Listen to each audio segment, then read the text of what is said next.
Vancouver is a city in Clark County, Washington, on the north bank of the Columbia River. It is known for its scenic views. Vancouver is sometimes referred to as the Hollywood of the North because most neighborhoods there see very little violent crime. While most people agree that Vancouver is a safe place to live, there are still some dangers there. This brings us back to a terrible incident that happened in 1974.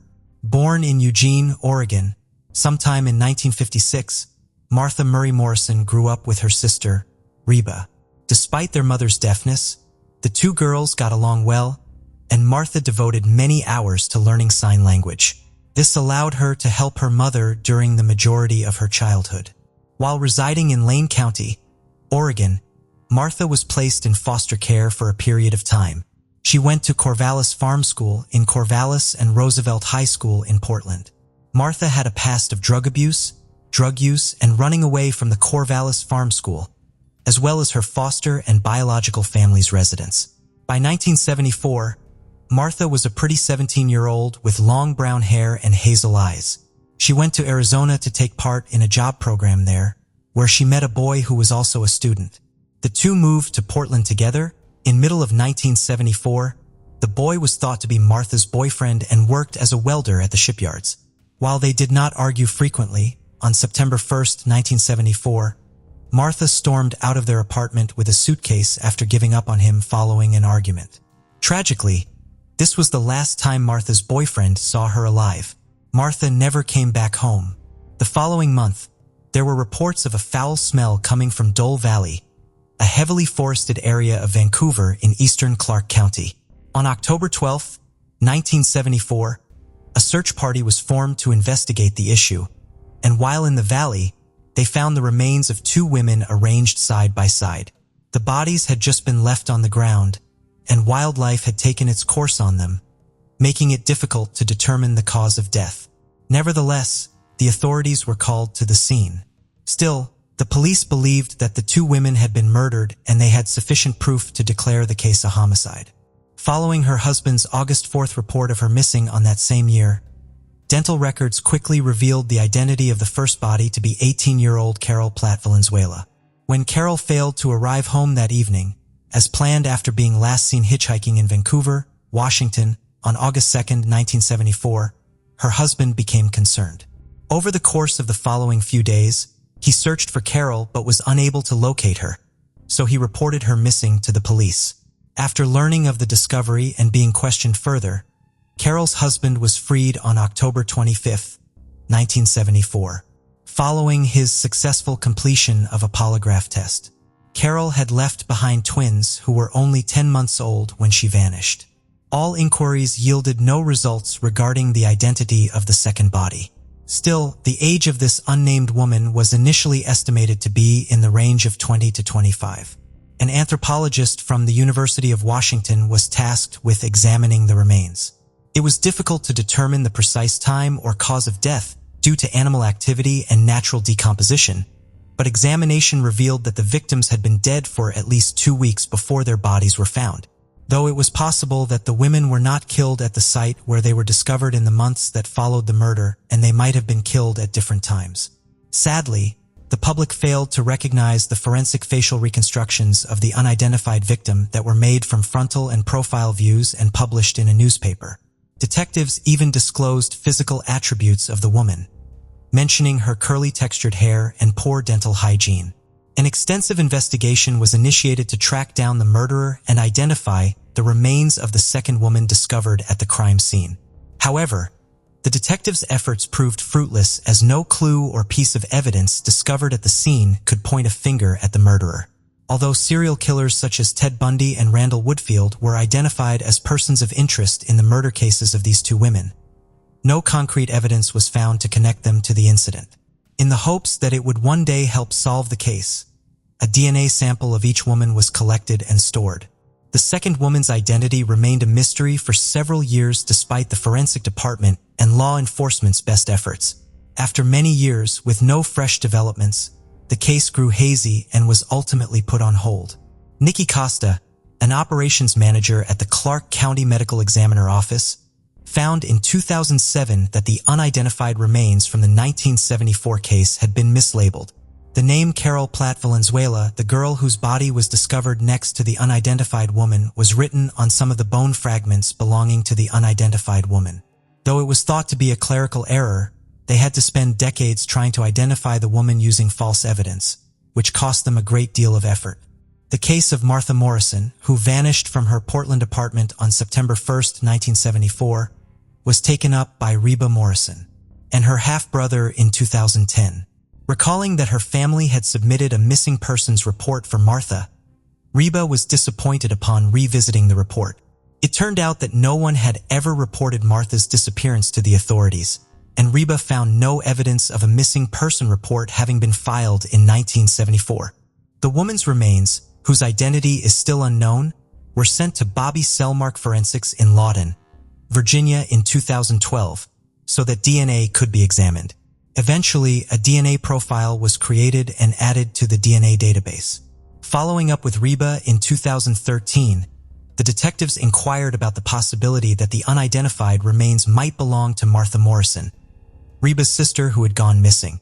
After the successful collection of DNA samples from Reba and her half-brother, the researchers optimistically forwarded the samples to the University of North Texas in an effort to gather additional data. Subsequently, a genetic profile was created by comparing the samples obtained from Reba and her half-brother with potential matches. Some similarities were found when the samples and the unidentified remains were compared, but a definitive match could not yet been made. Eventually, Martha and the victim who was not identified were added to the National Missing and Unidentified Person Database, which is dedicated to finding missing persons and identifying human remains. In order to conduct a more precise DNA analysis, the Clark County medical examiners needed DNA samples from additional members of Reba's family. As a result, they requested a sample of Martha's mother's DNA and conducted tests on it. The results again demonstrated consistency in the DNA but were inconclusive regarding the identity of the woman. Following earlier ineffective testing, forensic investigators desired to test one more family member, Martha's father. However, since he had already passed away, the National Center for Missing and Exploited Children promised to cover the cost of exhuming Martha's father so that DNA could be recovered and compared to the unidentified remains. The final test result in 2015 verified that the remains belonged to Martha Morrison. Ever since, the Washington State Police have been examining evidence from cases involving suspected serial killers in an attempt to link them to the killings of Martha and Carol. While sifting through the evidence, the detectives discovered a woman's DNA sample that had been unidentified and discovered on the grip of an air pistol that belonged to a serial killer. When this DNA sample turned out to be an exact match to Martha Morrison's, the detectives hit the jackpot. In her testimony, a forensic scientist from the Washington State Patrol Lab in Vancouver stated that there was a 1 in 30 billion chance that the partial DNA profile she created from the weapon and Martha's remains matched Warren Leslie Forrest was identified as the serial killer whose gun contained Martha's DNA. Warren was already serving a life sentence in 2017 for the July 11, 1974 murder of Krista Blake, a 20-year-old who was last seen getting into his blue Ford Econoline cargo van close to downtown Vancouver. On October 2, 1974, Warren was taken into custody for the murder of Krista. This was only 10 days prior to the bodies of Martha and Carol being found in Dole Valley. In an effort to gather more information that would strengthen their case against Warren, investigators kept probing his past. Upon being finally questioned about this accusation, Warren refuted having killed Martha and Carol. Warren was charged with Martha Morrison's murder, though, after a forensic scientist from the Vancouver and Washington State Patrol Lab testified that the partial DNA profile she created from the weapon matched the partial DNA profile from Martha's remains. Prosecutors used this fresh evidence to file a new murder conviction against Warren in 2019, but he would still be serving a prison sentence for the previous killings. In January 2023, Warren's trial got underway and over 30 witnesses who had testified against him appeared. The family members of 16-year-old Jamie Grissom and 14-year-old Diane Gilchrist, as well as the other 6 girls and women who were allegedly killed by Warren, were among the people who attended the trial. In order to prove that Warren, who was now 74, had a pattern of kidnapping, abusing, and killing women in the early 1970s, the prosecution called Norma Jean-Louis to the witness stand. In the year that Martha vanished, Norma Jean-Louis, another victim of Warren's, was only 15 years old when she managed to escape Warren's kidnapping and assault. After Warren had bound Norma to a tree and abandoned her for dead back in 1974, Norma was able to slither out to a road and seek assistance. When Warren was on trial in 2023, Norma gave testimony in court, saying that Warren had approached her as soon as she had left the Oregon Environmental Council after work to go to her next volunteer job. Warren approached her and inquired about her availability for a modeling job. Norma agreed to go with Warren and got into his blue van since he was very convincing. After that, he allegedly drove her to Portland's Washington Park, where he attacked her with a knife and attempted to choke her. According to Norma's testimony in court, Warren had led her out of the car with a noose around her neck, bound her in his trunk, shot her multiple times with an air pistol, which was used as evidence in Martha's case, strangled her until she passed out, covered her with logs and abandoned her for dead. Regarding the crimes he committed against Norma, Warren was never charged. Norma stated that her sole purpose was to provide answers to the families who were still in the dark about what had happened to their loved ones. Many of the parents of the young girls that Warren killed passed away without knowing what became of their daughters. Norma, the lone survivor of Warren's victims, claimed to have known what those girls' final moments would have been like, and that all she wanted was for Warren to face justice for the killings and provide some closure to the families of his victims. Warren's defense lawyer, C.N. Downs, stated that there was no proof of how or when Martha had passed away. He also brought up the fact that no one had ever kept track of the precise day she vanished. Kean clarified that all of the accusations made against Warren regarding Martha were purely conjectural and that Warren and Martha were total strangers. He went on to say that there were a number of distinctions between Warren's earlier assaults and Martha's case. The site where the remains of Warren's other victim Norma were discovered and where Martha's remains were discovered were not the same. The location of Martha's crime scene had nothing to do with the parks in Clarks County, where Warren had previously worked in one of its departments. Lauren Boyd, the Clark County prosecutor, stated during the closing arguments that Warren's plan to kill Martha was proven beyond a reasonable doubt by the DNA evidence and his history of kidnapping, abusing, and abandoning young women in rural Clark County in 1974. Lauren testified in court that Martha's blood was not accidentally on Warren's air pistol. She continued by saying that there was no other explanation because Warren's killing of Martha was the only way the blood could have ended there. A Southwest Washington jury on February 1, 2023 found suspected serial killer Warren Leslie Forrest guilty of first-degree murder in connection with Martha Morrison's cold case death. On February 17, 2023, he was rightfully sentenced to a further life term for the horrible act he had committed in 1974. The families of Warren's known victims breathed a sigh of relief, realizing that justice would have to suffice for the time being. They were relieved that the truth was at last publicized, and that Warren would bear the consequences, even though nothing could ever bring back the loved ones Warren had stolen from them.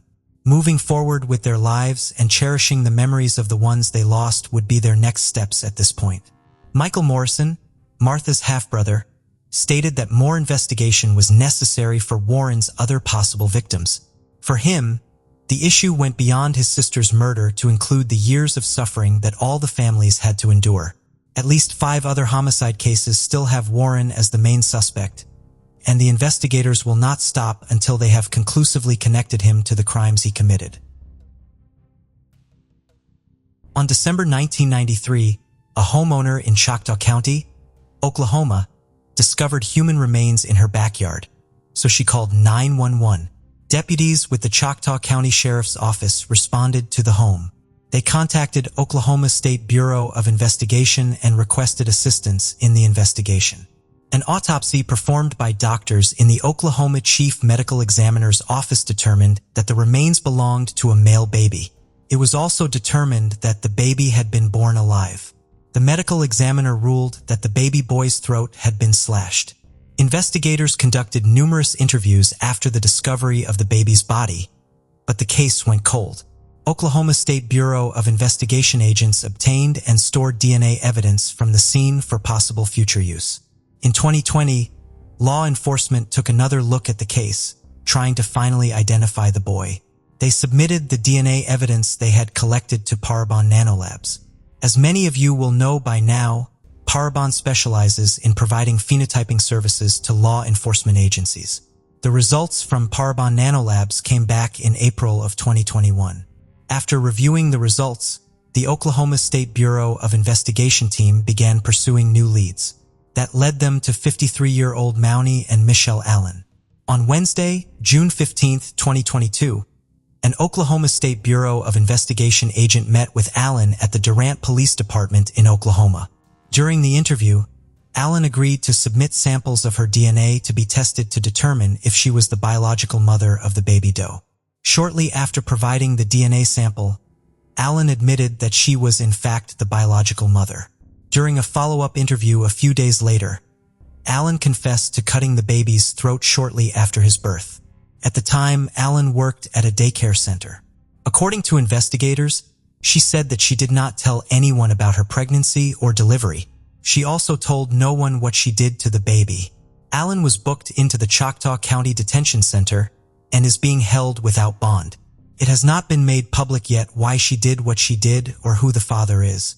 Oklahoma State Bureau of Investigation Director Ricky Adams said in a statement, "The synergy between our agents and criminalists to solve cold cases, especially those with an unidentified victim, is to be applauded. Identifying the use of genetic genealogy as a tool and the work of Parabon and our internal genealogy specialist provided significant leads in this disturbing case. Baby doe can now be properly laid to rest, and Allen will be held accountable." 22-year-old Rashid Young lived in Pottstown, Pennsylvania in 2019. Pottstown is about 40 miles northwest of Philadelphia. He shared the home he lived in with his boyfriend, Kayshawn Sheffield. Kayshawn was 17 years old at the time. Rashid vanished on August 19, 2019.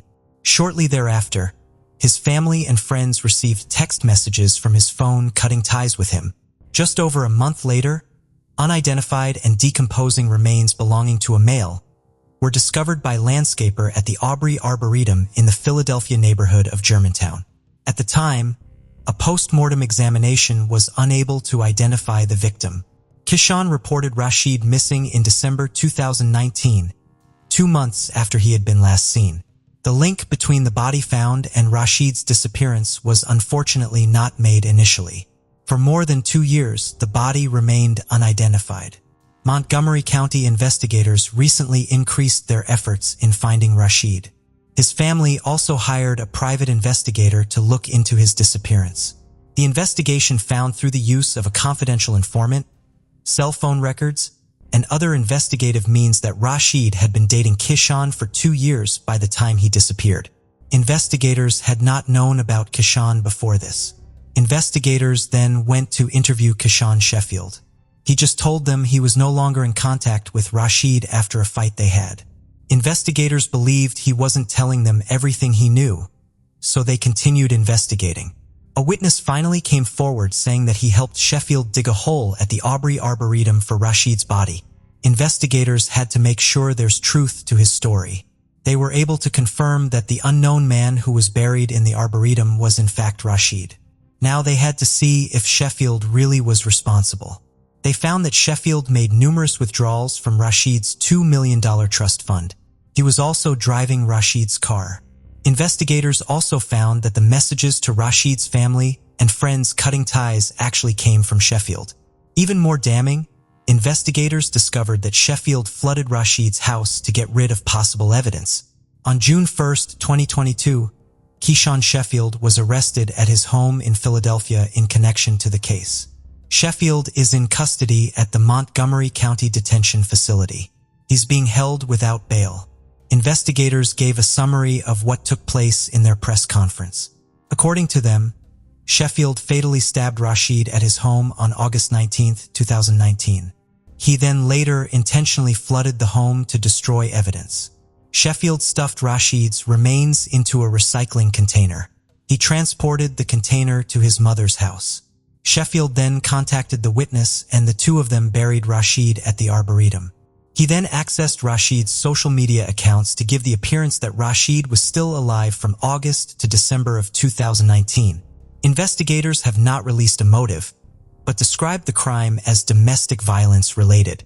Sheffield has been charged with taking Rashid's life, theft by unlawful taking, receiving stolen property, possessing an instrument of crime, and access device fraud. Atlanta, the state capital and most popular city in Georgia, will be our destination for this case study. Here, on July 2, 2020, Jermaine Ranmayan Carter, also fondly called Baby Ocean, was born into the loving arms of Zakiya Morris and Jermaine Carter Sr. being a very happy baby. He was known to bring his family endless happiness with his contagious smile. Unfortunately, his promising life was taken from him before it had a chance to fully begin. When Baby Ocean was 6 months old on February 2, 2021, he was taken to Easter Seals Center Sylvan, a daycare center in southwest Atlanta.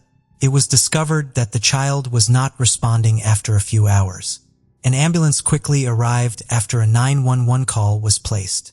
The child was taken to the hospital immediately, but sadly he did not survive. Natural causes were initially assumed to be the cause of Baby Ocean's death. But in 2023, almost 2 years after the terrible event, Zakiya, the mother of the child, called the police. The precise nature of this conversation is still unknown, but it sparked a fresh look into Baby Ocean's death circumstances.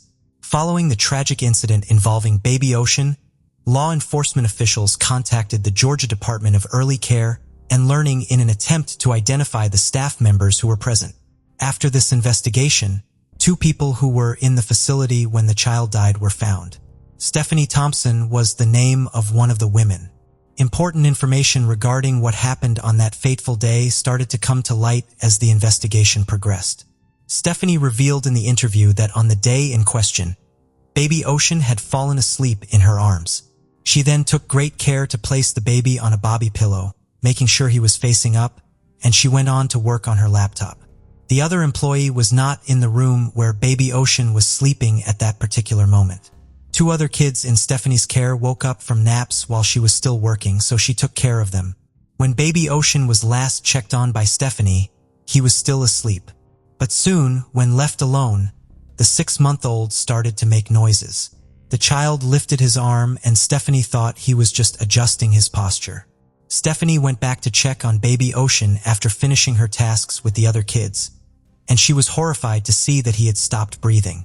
Immediately after, a 911 call was made and CPR was started in an attempt to save the baby's life, but sadly, it was unsuccessful. Following Stephanie's interview, officials thoroughly examined the training materials, and they discovered something significant. It was discovered that boppy pillows were not listed as acceptable safety materials for use when a baby was sleeping. It was evident from the official records that all infants were to be put into a crib or car seat for naps. Lena Barber, the daycare director where Baby Ocean died, made it clear that boppy pillows were only for kids who were awake.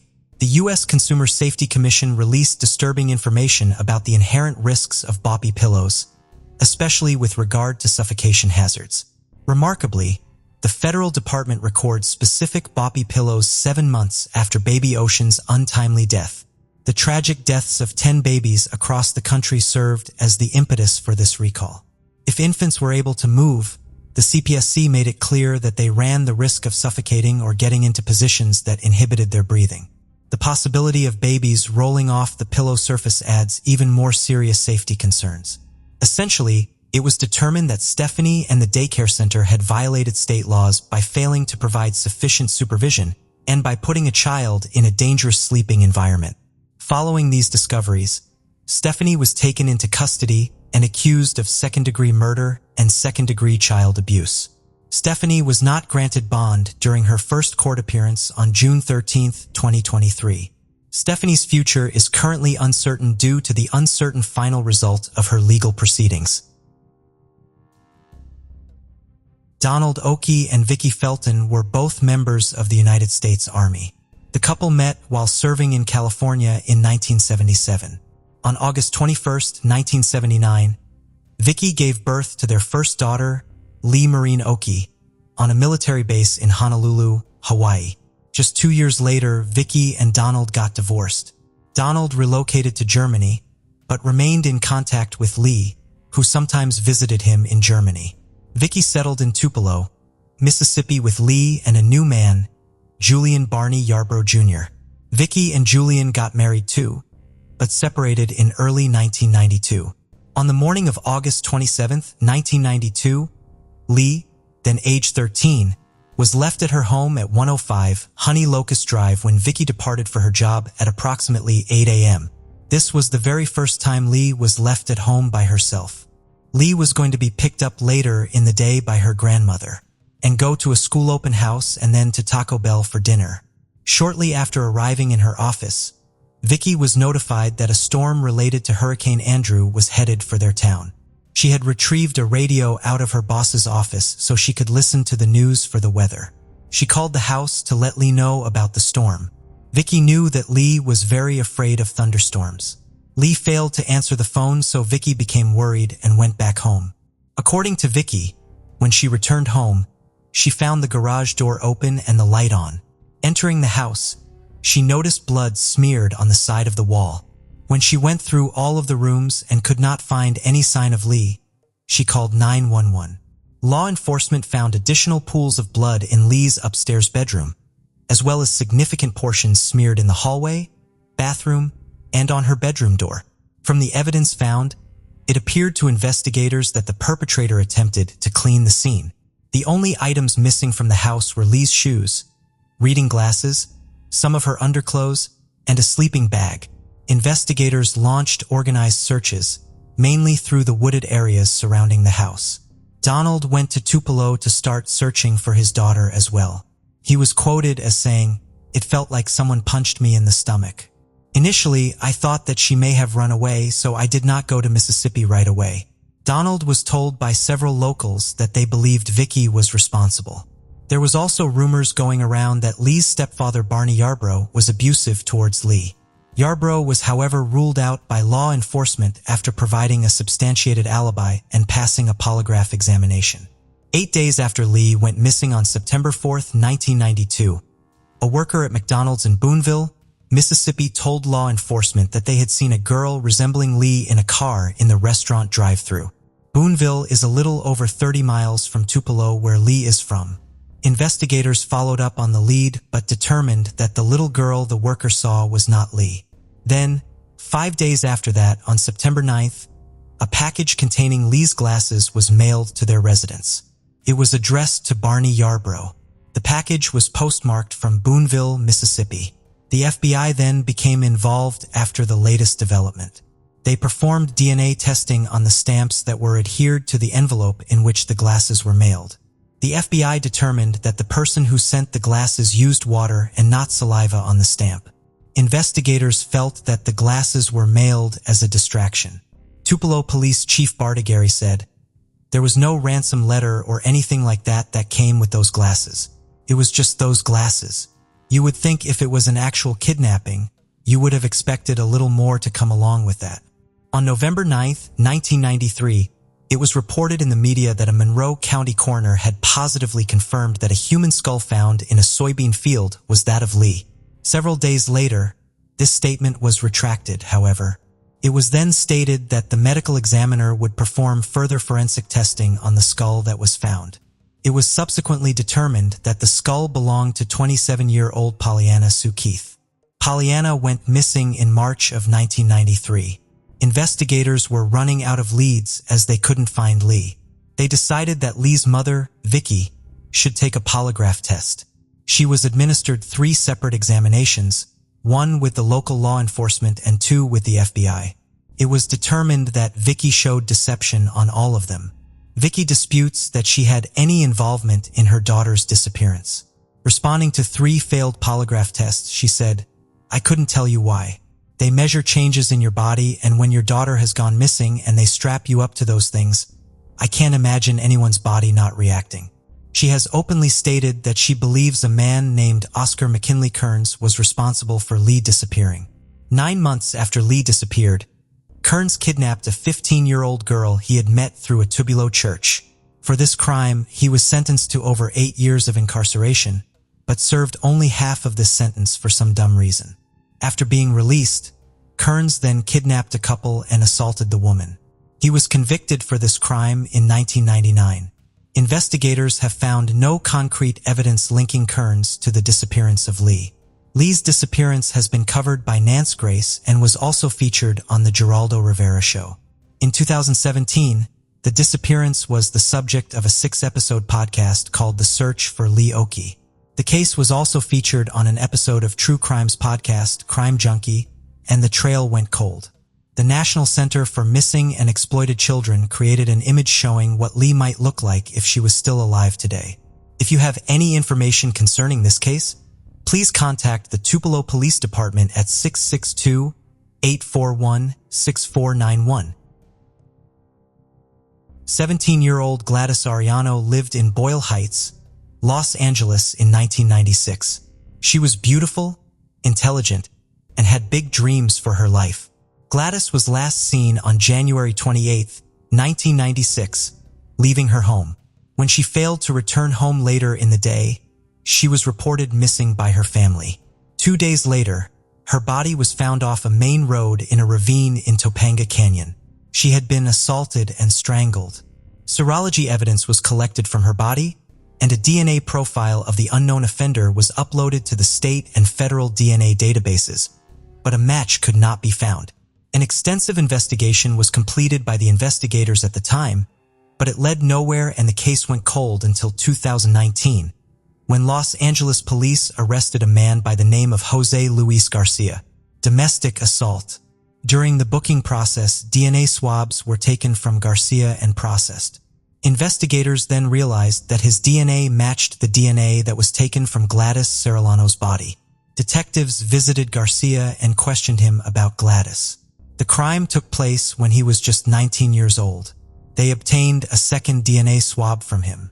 The Los Angeles Crime Lab was then able to confirm that Garcia's genetic profile matched the unidentified sample taken from Glattis's body in 1996. 43-year-old Jose Luis Garcia was arrested by U.S. Marshals on September 29, 2019 in Dallas, Texas. He was extradited on October 14 to Los Angeles County, where he was held on a $1 million bail. Detective Hugo Rienarga said this case is typical of the type of unsolved cases that the detectives are faced with on a daily basis. We are gratified that we are successful in bringing this tragic case to a close. Rienarga confirmed that investigators were looking into the possibility that Garcia was involved in other crimes as well. Glattis Ariano's niece and goddaughter, Samantha Moreno, spoke movingly of the need to remember her godmother as well as all other women who were victims of violence. Recognizing her life is important. Beautiful Latina souls from Boyle Heights should never be forgotten. Moreno said acts of violence against women should never be forgotten. Samantha Moreno thanked the detectives who never lost sight of finding justice. Glattis Serrano's case was worked on by retired detectives Joe Purcell and Sean McCarthy, who both work part-time on the Sheriff's Department's Unsolved Case Unit.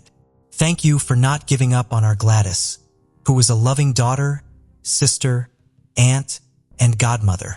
Glattis was only 17 when her life was taken. She had a beautiful soul.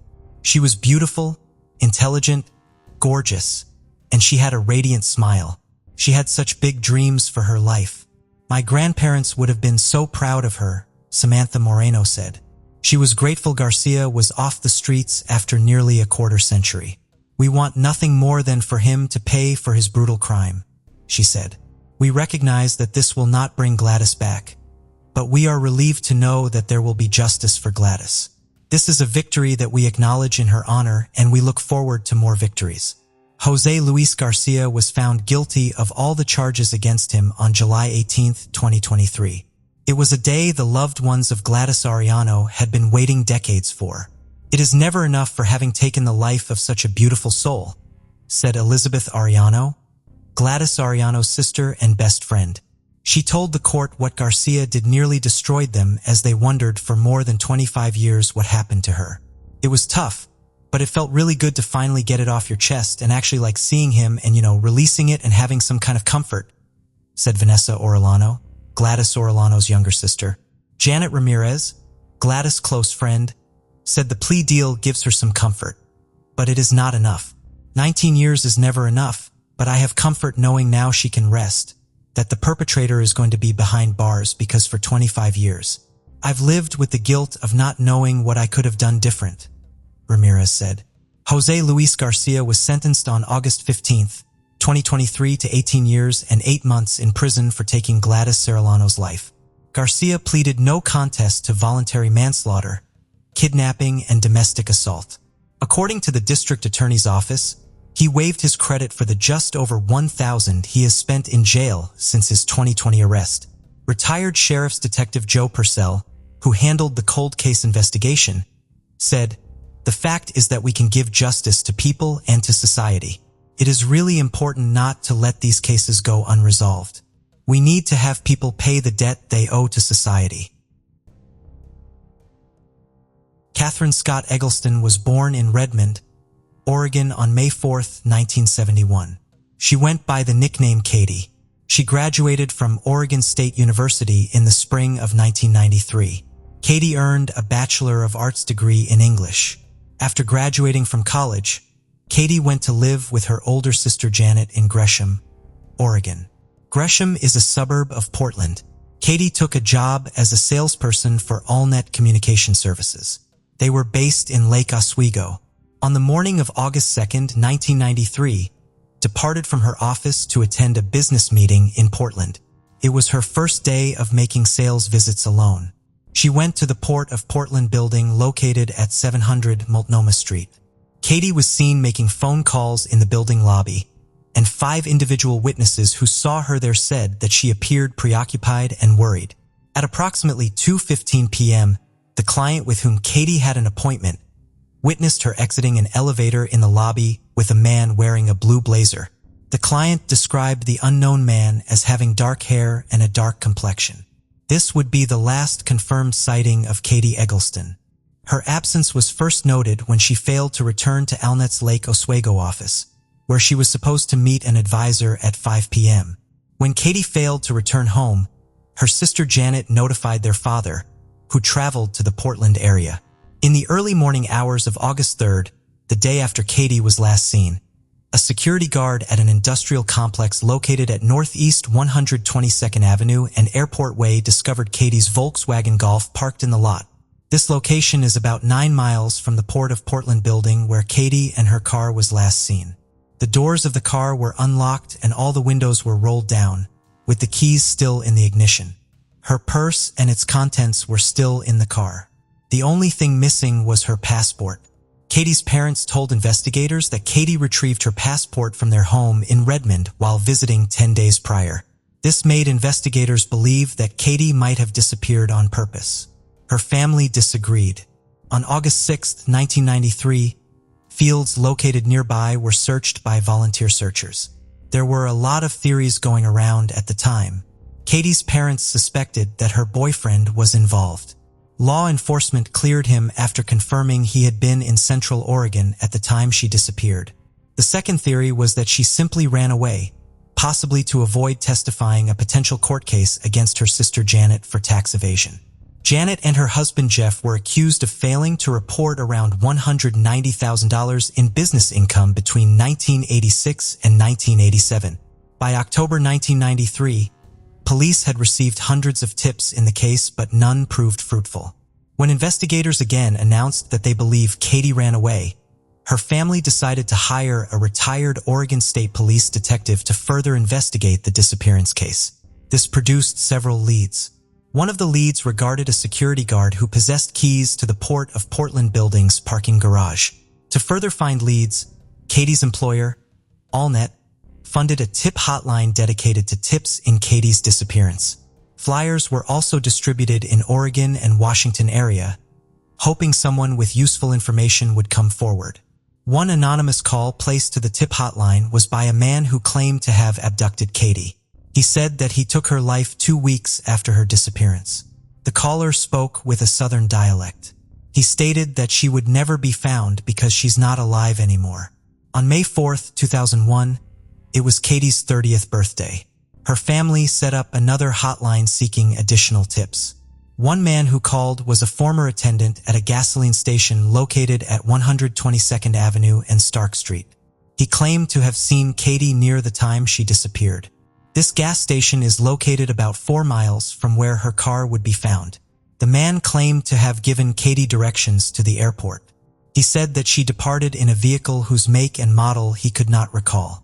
According to him, Katie returned to the gas station a short while later in a different car, a blue-green Honda hatchback. She was accompanied by 2 black men. According to the attendant, Katie appeared disheveled, partially undressed and crying.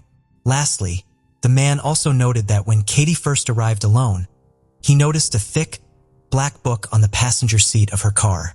This resembled the sales binder she had with her that day.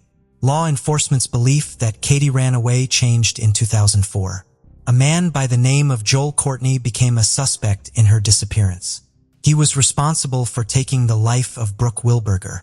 He lived in the Portland area at the time Katie was last seen. Katie's parents passed away in 2011 and 2017 respectively, without ever learning what happened to their daughter.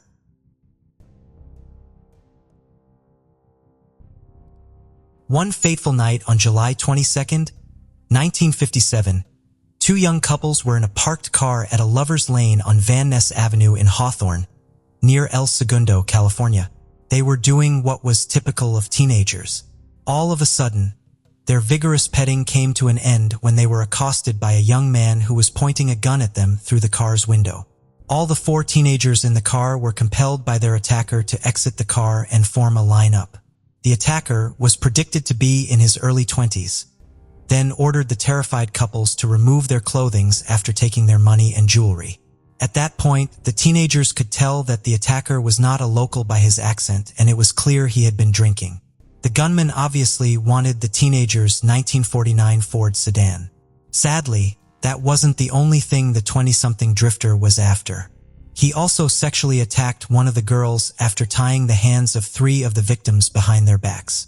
All 4 victims anticipated being shot because they could all clearly see their assailant's face. Fortunately, the attacker just sped off in their vehicle. The teenagers were alive, but visibly scared to death. Shortly before 1:30 a.m., the stolen vehicle sped through a red light directly in front of 2 on-duty police officers, Rosecrans Avenue and Sepulveda Boulevard. The officers, Richard Phillips and his partner Milton Curtis, immediately overtook the sped-up car and forced the driver to come to a stop. The police were not informed of the crimes that the driver had committed since the car had not yet been reported stolen. Officer Richard Phillips prepared to give him a ticket. The perpetrator ought to have simply accepted the summons and left. Instead, when Officer Phillips turned his back, the driver fired 3 shots at him with the same gun he had used to rob the teenagers. Before Officer Curtis could bring out his firearm, the perpetrator fired another rounds of 3 shots through the window of the patrol car where he sat, striking him. The criminal then left the area, but not before Officer Phillips was able to shoot the fleeing car 3 times with his own gun. 28-year-old Officer Richard Phillips and his 25-year-old partner, Officer Milton Curtis, both passed away before the ambulance Officer Phillips had called for could arrive. Officer Richard Phillips had served with the El Segundo Police Department for 2 years.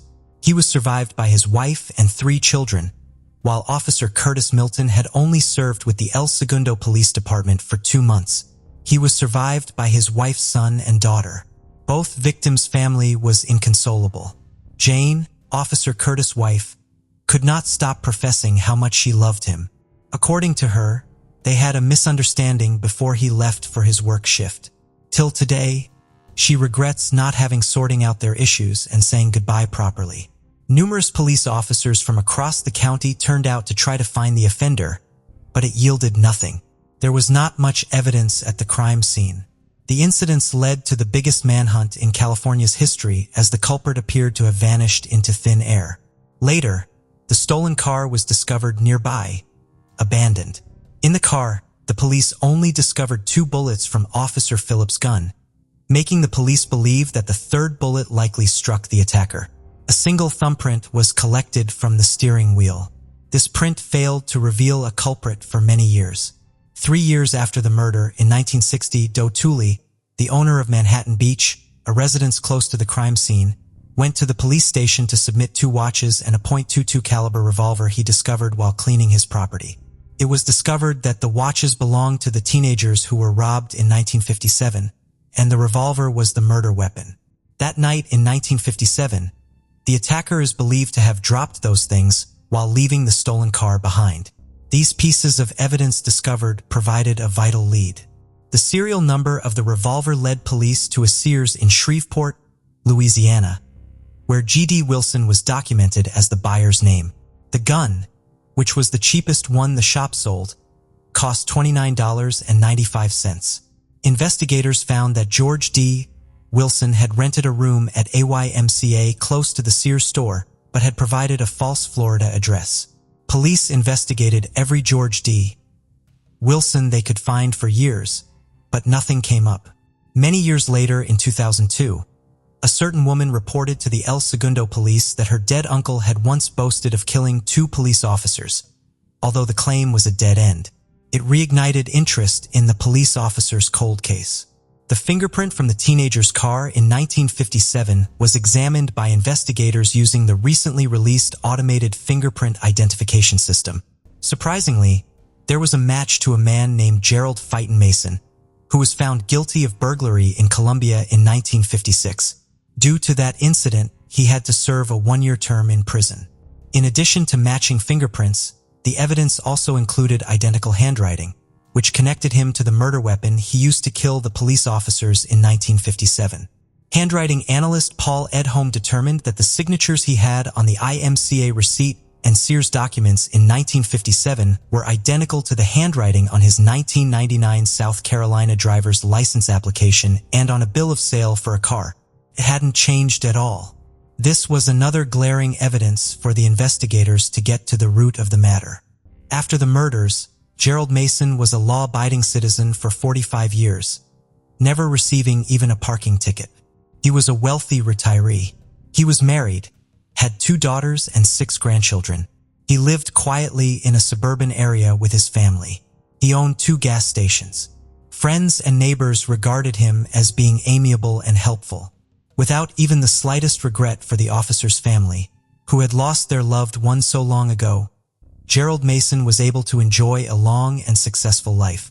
In the long run, friends and relatives were horrified to learn that he had committed such a heinous murder. On January 26, 2003, the police who had been watching Gerald Mason for weeks and had seen him playing golf with friends and engaging in other benign pastimes eventually knocked on his door. Gerald Mason was said to have been shocked and asked them where they were from. The police officers introduced themselves and told him that they were there because of the murders of 2 police officers in 1957. A horrified Gerald Mason responded with, "My God, you're here for that. That happened so long ago. I can't believe you're here bothering me with that." Gerald Mason's scar from a bullet graze wound caused by a gunshot fired by Officer Phillips in 1957 was used to further identify him as the culprit after his arrest. Following Mason's arrest that January, officers executed a search warrant at his Columbia house and discovered another unique 9-shot .22 revolver similar to the murder weapon. Investigators also discovered 3 witnesses who recognized Gerald Mason as the man they had seen the night of the murders based on a photograph taken in 1956. Due to the overwhelming amount of evidence, Gerald Mason confessed to the cops that he had been drinking when he came upon the teenagers. Then, in an effort to hide the rape, robbery, and car theft, he shot both police officers. "I really don't have an explanation for why this happened. I wish I did," Gerald Mason said. When asked about the teenager he had raped, Gerald Mason said he no longer remembered the reason why he had raped the 15-year-old girl. Following his arrest, Jerry Mason Whitaker, Gerald Mason's daughter, said in an interview, "There really aren't words to describe the range of emotions we've gone through. I could not have had a better father." Gerald Mason professed his regrets to the families of Officers Phillips and Curtis during his sentence hearing. "It's impossible to express to so many people how sorry I am. I do not understand why I did this. It does not fit in my life. It is not the person I know. I detest these crimes," he said. The surviving families of the victims did not feel any iota of sympathy for Gerald Mason as they pour out their pains in court. "Your cowardly act shattered our lives forever. "You caused our mother to become a widow with 3 babies to raise alone," said Carolyn Phillips, Officer Richard Phillips' daughter. The other slain officer's son, Keith Curtis, claimed outside of court that Gerald Mason's in-court apology had not touched him. "Mr. Mason is sorry now, and we heard his apology speech. He wasn't sorry for 45 years. And the only reason we're hearing that apology now is because he got caught," Keith Curtis said. Gerald Mason was given 2 consecutive life sentences with a minimum of 7 years after entering a guilty plea. As part of the agreement, the rape, robbery, and grand theft charges were dropped, sparing Mason's family from hearing about how he had raped a teenage girl, as well as the living victims from having to testify. Gerald Mason's application for parole was denied in 2009. He won't have to appear in front of the panel again for a maximum of 15 years until March 2024, when he will be 90 years old. Prosecutors in California were adamant that he would never be freed. His plea agreement allowed him to serve his prison term close to his family. Thus, he was detained in South Carolina. However, on January 22, 2017, 9 days before his 83rd birthday, Mason passed away in prison. He had served 14 years behind bars. His next parole hearing was 7 years away. Melissa Recuba lived in Lackawanna County, Pennsylvania in 2013 with her husband Bruno Recuba. On August 6, 2013, Bruno called 911. He told the operator he shot Melissa in the head inside their home but claimed it was an accident. Melissa was taken to the hospital but sadly succumbed to her injuries 4 days later. At first, Bruno was saying that they were fighting, but it was simply an accident. Then later he said he was playing with the gun and it went off. According to the police, Bruno changed his story 7 times in just the first 24 hours. Investigators looked at surveillance footage depicting a heated argument between Bruno and Melissa.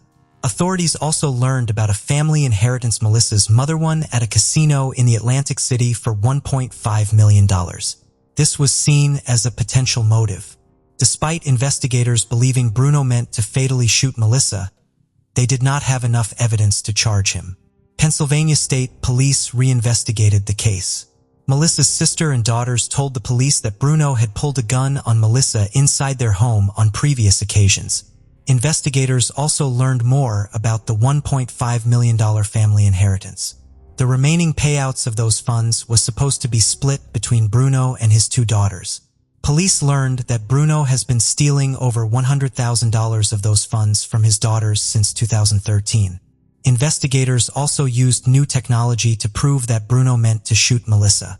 They didn't elaborate as to what the new technology is. 56-year-old Bruno Recuba was arrested on June 3, 2022. He was charged with taking the life of Melissa and theft. Trooper Robert Urban had this to say, "When it comes to investigations that are open, we always investigate them and try to uncover new leads." Well, in this case, we interviewed more people, we used different technology, different audio devices to make other interviews clearer. In the past, we've, through more investigatory leads, we've seen the stories have been changed and the counts of what Bruno said then we found to be, dishonest and prove him guilty beyond a reasonable doubt. It's great when you can have closure with a case like this. You have a lot of family members and everything else will make sense about what deep down they may have thought would have happened. But they were never sure. Now we're actually able to investigate this the whole way and prove Mr. Recuba as being guilty. And I think this adds closure to the family members and friends in the community. 30-year-old Sher Herrera lived in Tulare, California in 1993. She was a mother of 4. Sher was a prostitute and a known drug user. She was reported missing by her family members on March 25, 1993. 5 days later, on March 30th, Sher's body was found on the Hayfield Road on-ramp to the I-10 in Desert Center. It is a rural area situated between Los Angeles and Phoenix. Sher had been assaulted and strangled with a belt. There was also a bite mark on her body. Investigators collected all the DNA evidence they needed. The DNA samples were entered into the FBI's Combined DNA Index System in 2002. Then, in 2004, DNA from a different code case was also submitted into the Combined DNA Index System. The case is that of Shanda Denise Hayes. She is from Titus County, Texas. Her body was found in April of 1992. She was assaulted and strangled with a device made of wire and cord in a manner to control the victim. Her body was discovered near an I-30 rest area in Mount Pleasant, about 100 miles east from Dallas, Texas. Shinda is also a prostitute like Sherry. When DNA of her attacker was entered into the Codys in 2004, investigators realized that the same man was responsible for taking Shinda and Sherry's lives. Even though they could come to this conclusion, DNA technology was not advanced enough to identify the unknown man. They could only determine that he was African American and most likely lived in California or Texas. Recently, in September of 2020, Texas and California officials worked together and ultimately conducted genealogy research in the matching of DNA found at both crime scenes. In May of 2022, 67-year-old Douglas Thomas was identified as the person responsible for taking the life of Shinda Denise Hayes. He was arrested at his home in Waco. After his arrest, officials with the Riverside County Regional Code Case Team traveled to Texas to question Thomas about Sherry's case. After DNA testing, it was confirmed that Douglas Thomas was indeed responsible for taking the life of Sher Herrera as well. Thomas is currently in McClinton County Jail, where he is being held on a $2 million bond.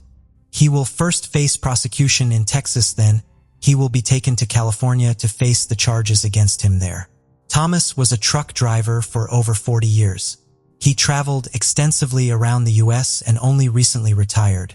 Investigators are definitely looking into the possibility that he is involved in other unsolved cold cases.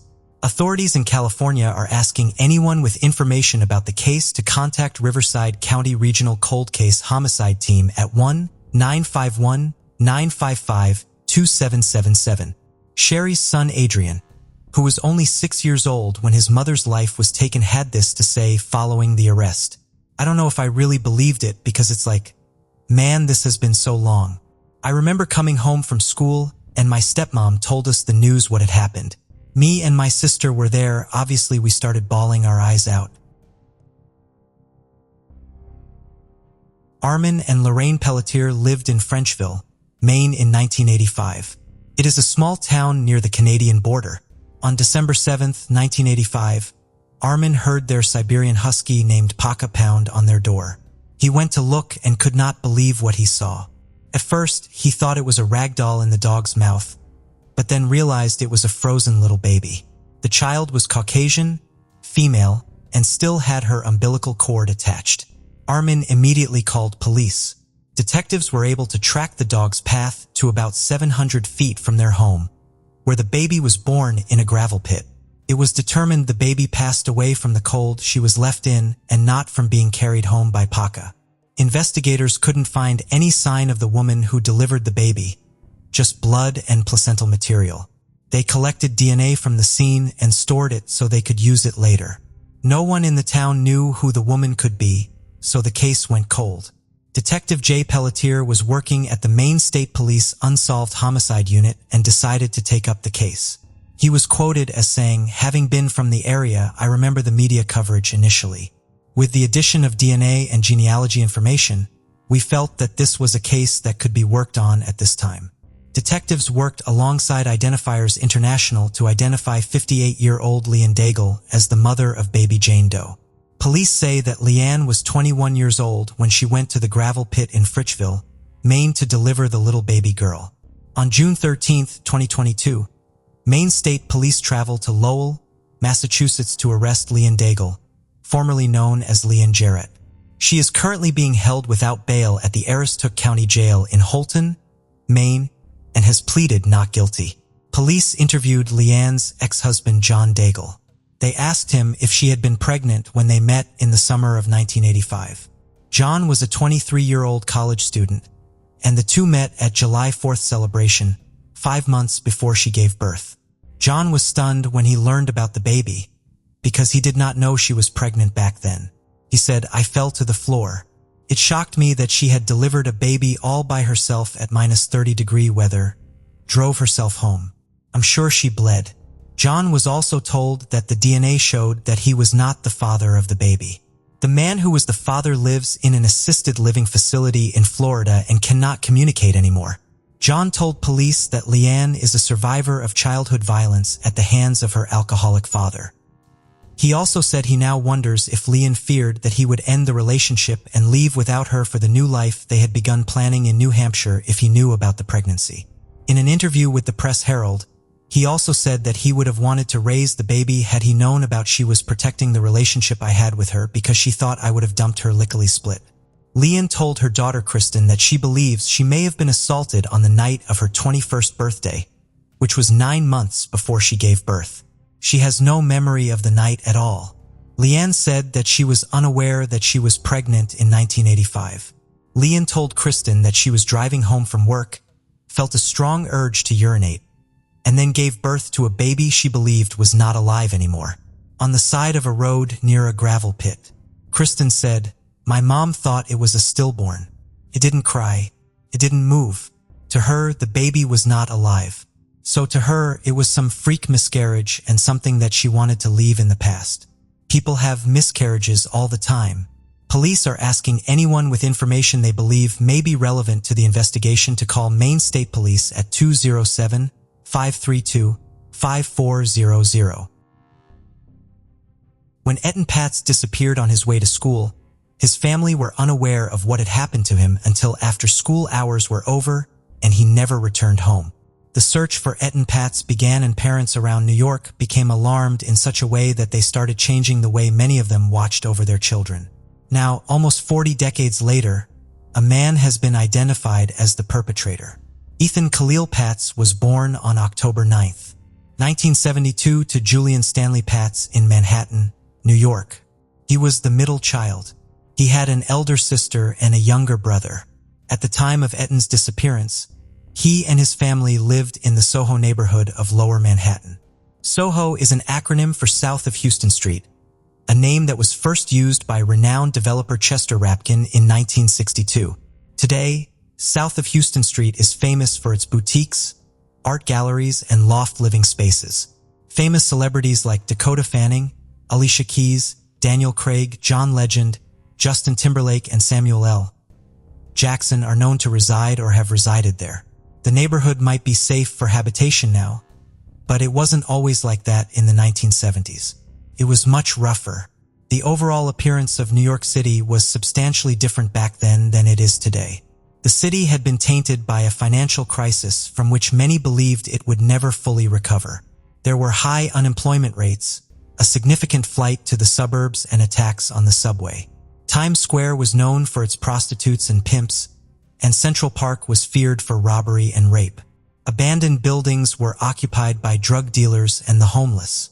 Tourists were not left out of attacks and robbery back then. The Council of Public Safety, decomposed of police, firefighters, and other unions, published a pamphlet titled "Welcome to Fear City" with a large skull on the cover. The pamphlet advised tourists not to go outside after 6 o'clock, not go out of Midtown. They must make a taxi call before leaving their hotels. They should never take a subway ride, and they should leave no belongings in the hotel safe at the time. When a visitor or tourist come to New York and see such pamphlet, they would undoubtedly turn around and leave. Consider what Etan Patz neighborhood may have looked like then. Boarded up buildings, shadowy alleys, no security cameras, and no cell phones.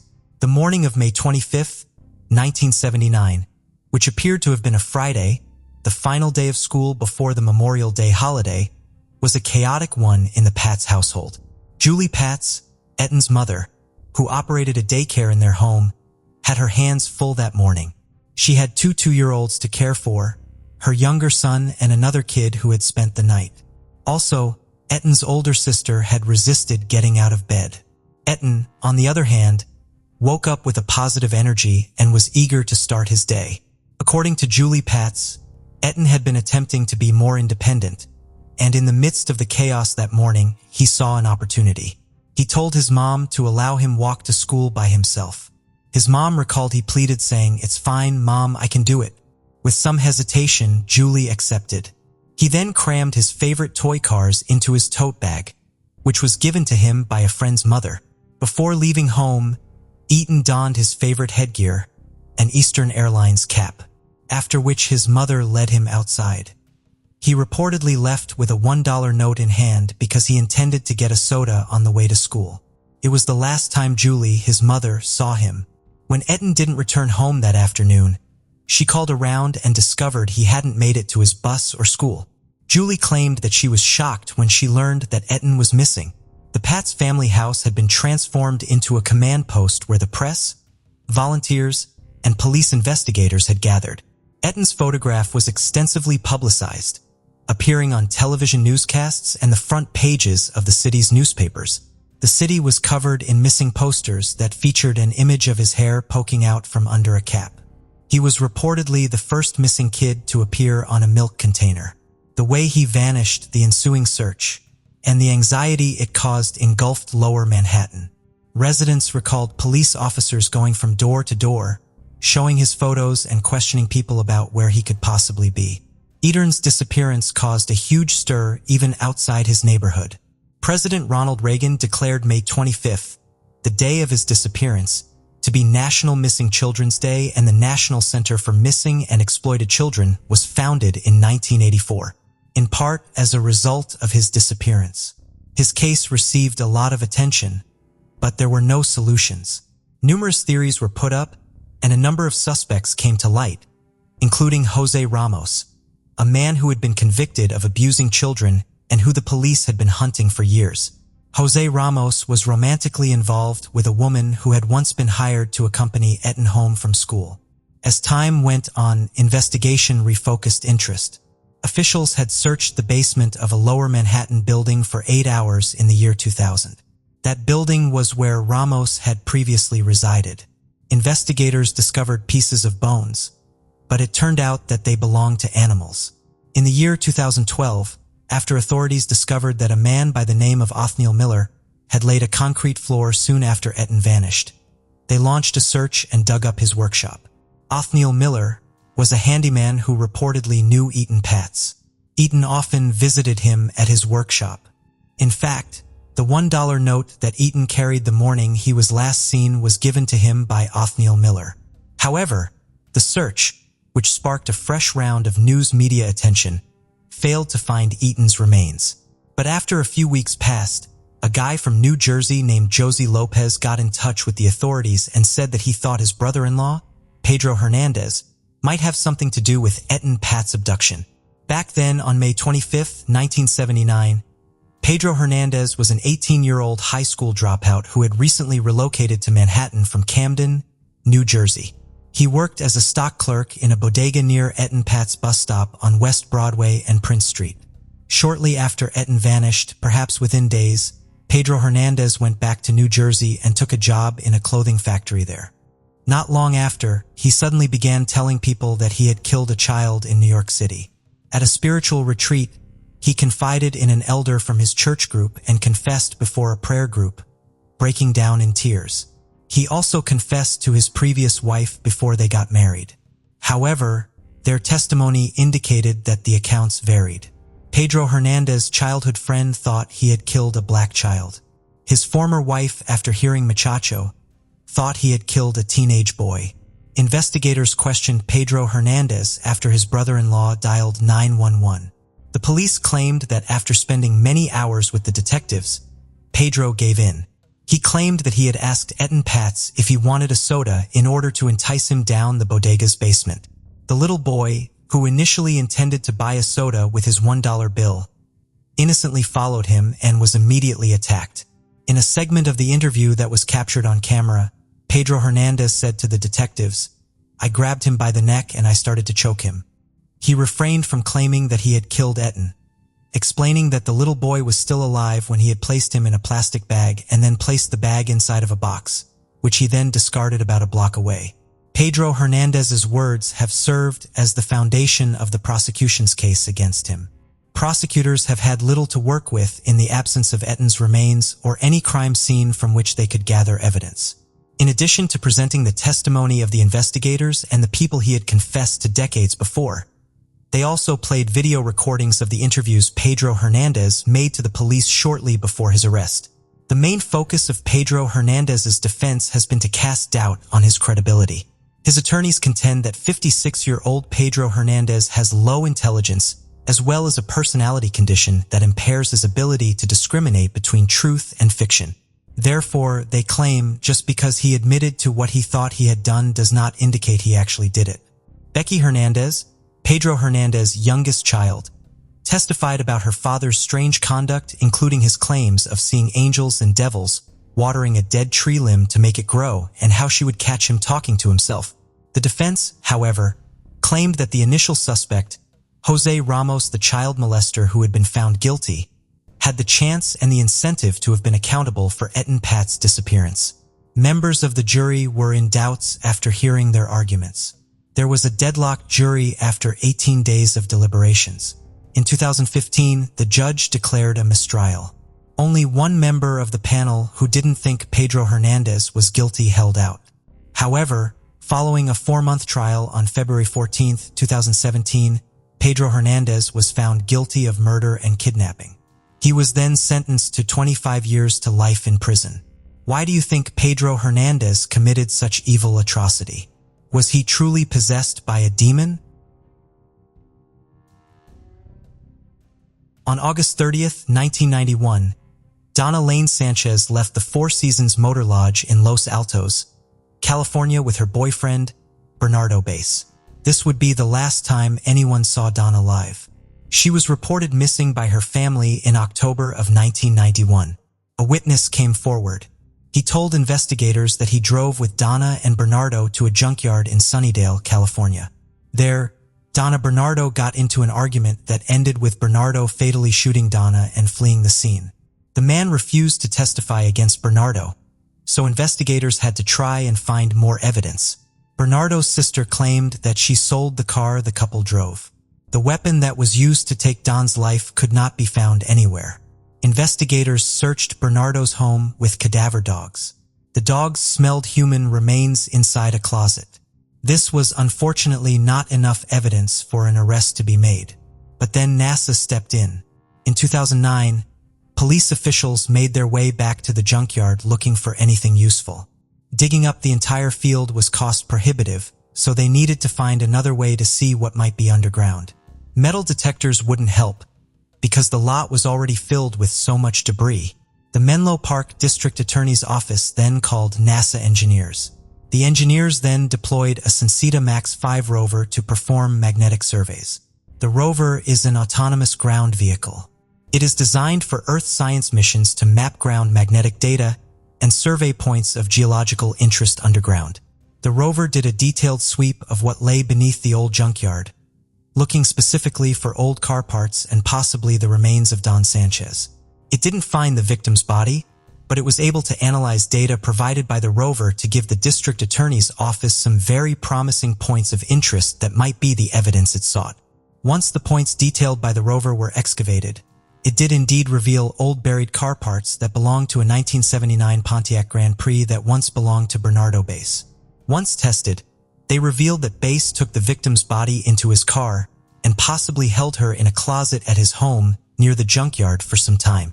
Bass was arrested in connection to the case in 2010 and initially pled not guilty when he realized all the evidence against him. And if he was found guilty, he was facing 25 years to life in prison. He changed his plea to no contest. This resulted in a 6-year sentence for manslaughter. It's not really an ending that brought justice for Donna Sanchez. The bodies of 3 women were found floating in Tampa Bay, Florida on June 4, 1989. The first body was found when several people on board a sailboat crossing under the Sunshine Skyway saw an object in the water. The second body was seen floating on the pier in St. Petersburg, 2 miles north of the first. While the Coast Guard were recovering the second body, a call about a third body was received. The body was seen floating 200 yards to the east of the second body. All 3 females were found floating face down, bound with a rope around the neck. Autopsies show that all 3 victims had water in their lungs. This proved that they had been thrown into the water while still alive. They were identified as 36-year-old Joan Rogers and her 2 daughters, 17-year-old Michelle and 14-year-old Christy. It was determined that all 3 of them were assaulted as well. Investigators decided to create a timeline of events leading up to their bodies being found.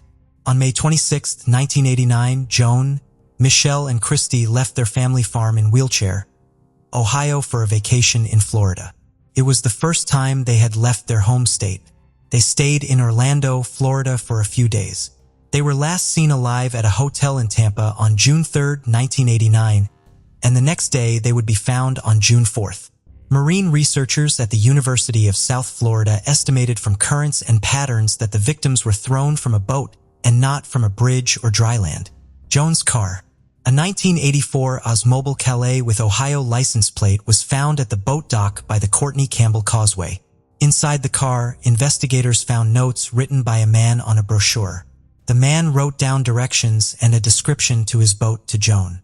So far, investigators knew roughly when the crime took place and that the person responsible owned a boat. Local police decided to post images of the note on billboards in the Tampa Bay area. They were hoping someone would recognize the man's handwriting. They tried their best to catch the man as they believed he was planning his next attack. Fortunately, their efforts paid off. Someone called police saying their former neighbor's handwriting looked exactly the same as the handwriting on the note. They had a copy of a work order their former neighbor had written. Through handwriting analysis, the two samples were matched conclusively. The man whose handwriting it was is Ova Chandler. A palm print found on the brochure was also matched to Chandler's. He had sold his boat and left town with his family soon after the billboards appeared. Chandler was found in Daytona Beach, and he was taken into custody. Chandler was born on October 11, 1946 in Cincinnati, Ohio.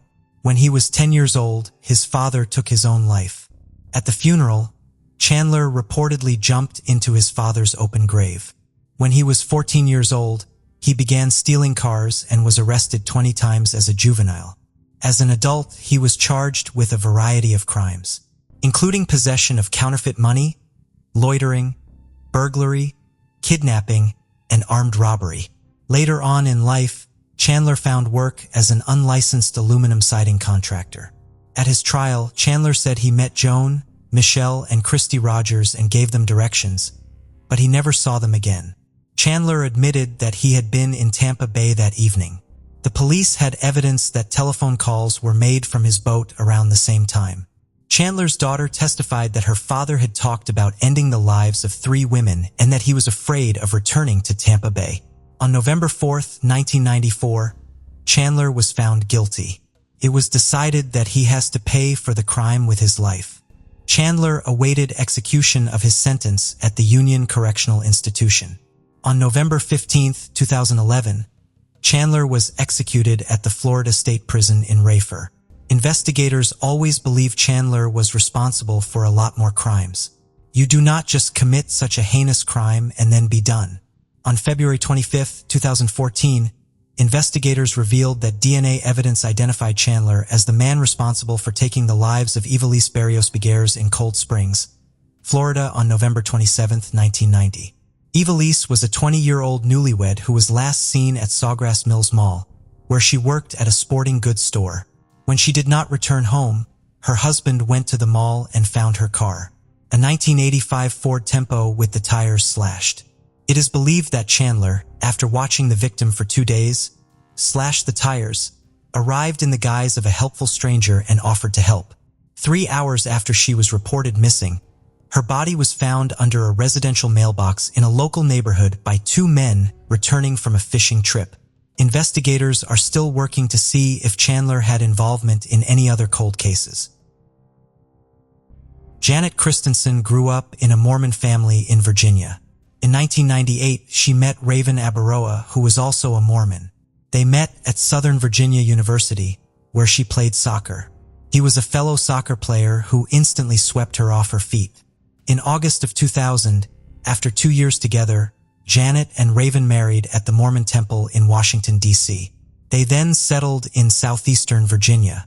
Her friends and family thought that the life for the newlywed couple was perfect. Soon after their wedding, a job opportunity took the couple to Durham, North Carolina. Both of them took positions at a sporting goods company. Not long after that, Raven told Janet he wanted out of the marriage. He told her that he had been cheating on her with several different people. Before they separated, Janet learned that she was pregnant. Janet did not want to raise the baby as a single mother, so the couple tried to make things work. To friends and family of Janet, it seemed like it was working when they welcomed their son Caden on October 17, 2004. Raven told Janet that he would no longer cheat on her, that she was the only one for him and that he would make it work. Just when it seemed things were getting better, their marriage suffered yet another blow. Raven was caught stealing from the sports apparel company where they both worked in December of 2004. He eventually pleaded guilty to 5 charges of embezzlement, but avoided serving any jail time. Janet was mortified and resigned from her job. This now meant that, on top of all the other problems, they also now had financial problems. On the evening of April 26, 2005, Raven called 911. He told them that Janet was not alive anymore and she had been shot. According to him, he left the house at 8 p.m. to go play soccer with his friends. He said that Janet was getting ready for bed then. He goes on to claim he returned home after 10 p.m. and then found Janet's body in their bedroom. Although Raven said that Janet had been shot, Durham police, who arrived on the scene, quickly realized she had been stabbed. Investigators took crime scene photos and all the evidence they thought might be useful later. As they were working on the case, Raven moved to Salt Lake City, Utah with their son, Caden. There, he met Vanessa Pond. She was a single mother whose daughter was in the same daycare program as Caden. They soon started dating. Raven mentioned to her that his wife passed away, but did not elaborate. After moving in with him, Vanessa decided to go online to find out more about what happened to Janet. After seeing that someone took Janet's life, she questioned Raven. He had an answer for every question she had, and she believed he was innocent. In the summer of 2008, 3 years after Janet's life was taken, Vanessa and Raven got married in the backyard of her parents when Janet's sisters learned of this. They decided to reach out to Vanessa to warn her that they believed Raven was responsible for what happened to Janet. After Vanessa was informed by Janet's sisters of their suspicion, she again questioned Raven. This time he began acting in ways she did not understand. According to Vanessa, he could say the most horrible things, and then moments later he would apologize. The outburst then became physical. One day he grabbed Vanessa and threw her up against the wall and she fell. Raven tried to convince her that she merely tripped. Just 4 months into their marriage, Vanessa feared for her safety. The couple separated and the marriage was annulled. She went public in 2009, saying that she also believed Raven took Janet's life back in 2005. Also, in 2009, Durham Police Detective Charles Soule was assigned to Janet's case. He looked at Raven's initial statements and found that they were contradictory. Then, as he was reviewing the crime scene photos, something stuck out to him as odd. He noticed the contact case on the counter with the top off. This indicated that the contacts were probably not in there. This would be contrary to her going to bed, or as Raven said, in the bed going to sleep.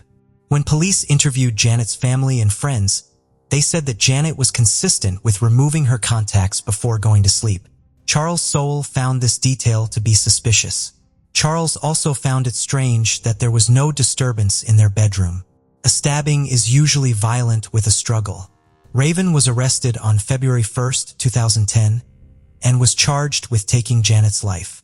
Then, in July of 2010, Janet Abaroa's body was exhumed so that the authorities could determine if she had been wearing contacts when she was buried. Dr. Charles Zwirling examined the remains. He was able to remove fragments of contact lenses from Janet's eyes. Dr. Zwirling then conducted lots of tests using sets of pig eyes and contacts to prove that the contacts he found on Janet's eyes were ones she wore before her life was taken, and were not ones that would have been placed on her eyes for some reason at the funeral home. Raven Abaroa's trial began in 2013. Prosecutors presented him as a controlling husband. Vanessa also testified against him and talked about his aggression on the soccer field and how his aggression turned on her. In May of 2013, the jury failed to reach a verdict. 11 people said he was guilty, but 1 person believed Raven to be innocent. The judge declared a mistrial. Then, before Raven's second trial could start in March of 2014, Raven decided to enter a plea deal for voluntary manslaughter. A judge sentenced him to a pitiful 95 months to 123 months in jail. He was granted credit for the 4 years he had spent behind bars before and during the trial, which was applied as time served. Raven did not testify at his trial, but he spoke in court after being sentenced. "I would just like to state that I didn't receive a fair trial the first time. I don't think I'd receive a fair trial a second time. I don't think it's worth risking the possibility of spending the rest of my life in prison for something I didn't do. I take this plea deal to ensure that doesn't happen, and that's the only reason." Raven was released from prison on Christmas Day in 2017. Serving less than 3 years, he now lives in Utah. Janet's brother Mark Christensen had this to say about his sister. "The world should remember Janet as an amazing person. Somebody who was kind. Someone who was loving. Someone who would just show you how to be a better person. Someone who can make you laugh. Someone that can make you happy." On Friday, August 13th, 1982, around 2 p.m., 17 years old, Yanula Luciani was playing the summer hit single, Forget-Me-Nots by Patrice Rookins on the stereo, filling her family's London home in Hampstead with the smooth, cheerful rhythms of the American soul singer. Lucy was enjoying having the home to herself. Earlier that day, she and her mother had visited her father at the shoe repair shop he owned in a strip of stores in Fairhazel Gardens. They had taken his lunch to him. Around 1:30 p.m., her mother, Ellie, had given her the go-ahead to return home and start preparing the family's dinner while she promised to join her soon enough. Lucy walked the short distance home, arriving a little while later, and got to work. As her favorite song played, she took a lamb leg out of the fridge and started making dinner for the family. She paused her task when she heard a knock at the door. She set the lamb leg on the kitchen counter and peeked out of the window. Whatever the person outside said persuaded her to go open the door. At the doorstep stood a man in his early 20s. Being short and skinny, his hair was blow-dried and buff in such a way that he resembled his favorite actor, John Travolta, from the movie Saturday Night Fever. Lucy was a bit surprised to see a strange man standing in front of her home and wondered what he needed.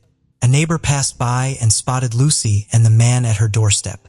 They seemed to be having a conversation, and Lucy was said to have been at ease with the stranger, laughing even. However, 20 minutes after the neighbor spotted them, he heard a scream but did not pay much attention to it. At about 3 o'clock in the afternoon, Lucy's parents George and Ellie arrived home, expecting to find their daughter busy making dinner as she had been instructed, but they were surprised at how silent everywhere was. They checked the kitchen and there was no sign of her. 2 pieces of Lucy's jewelry, a broken ankle chain and an earring, were scattered about the stairs and the floor. The leg of lamb Lucy had brought out of the fridge was still sitting on the kitchen counter when they called out for her and she didn't answer. They knew something was wrong. They started to panic because it was unlike Lucy to leave the home without prior notice. They rushed into her bedroom in search of her, but she wasn't there either. However, as they entered their own bedroom, they were greeted by a sight beyond their worst imagination. On their bed laid a partially naked Lucy's dead body. Her t-shirt and bra had been cut right through the middle, exposing her bare chest. She was also naked from the waist down. Her hair and clothing were drenched with water. Words could not describe how horrified and devastated Lucy's parents were. They called in the police, who made a thorough round at the crime scene.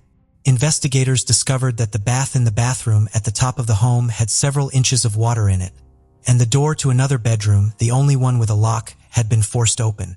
Lucy's autopsy results revealed that she had suffocated, probably as a result of having her head restrained in an arm lock. She had, moreover, been bitten, punched, and ultimately raped. According to the police, the murderer forcefully barged into the home and chased Lucy up the stairs. The broken chain, which was discovered on the carpet, suggested that the killer may have grabbed Lucy's ankle as she ran. It is believed that Lucy tried to hide in her brother's bedroom, as it was the only room with a lock on the door. Investigators discovered a footprint at the bottom of the door. Killer had forced his way into the room, breaking off the locks. More of Lucy's jewelry was discovered upstairs, including a damaged ring and a bangle, indicating that she fought and raced from room to room in order to escape her attacker. Since her clothes and hair were completely drenched, the police suspect that the attacker finally cornered Lucy in the bathroom as she tried to hide in the bathtub. Lucy's murder horrified the neighborhood and spurred a massive manhunt, but it took decades for the case to be solved. Evidence such as semen was found on Lucy's body, but as DNA testing was not available in 1982, the sample was useless at the time. Unknown finger and palm prints were also removed off the bath's rim. The murder of Yanula Luciani generated a lot of media attention. A week after her murder, Lucy's sister Maria bravely recreated Lucy's final movement as she walked home from the shoe repair shop for the television program Police 5. In Belsize Road, a mobile police station was set up where more than 1,000 people gave witness accounts and fingerprint samples. No one was able to identify the individual who had knocked on the Yanni's door, despite the intensive police investigation and community help.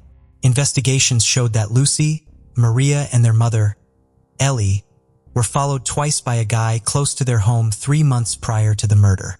He was described as being between the ages of 22 and 25, standing at 5 feet 6 inches with a Mediterranean complexion and having black hair that was combed back.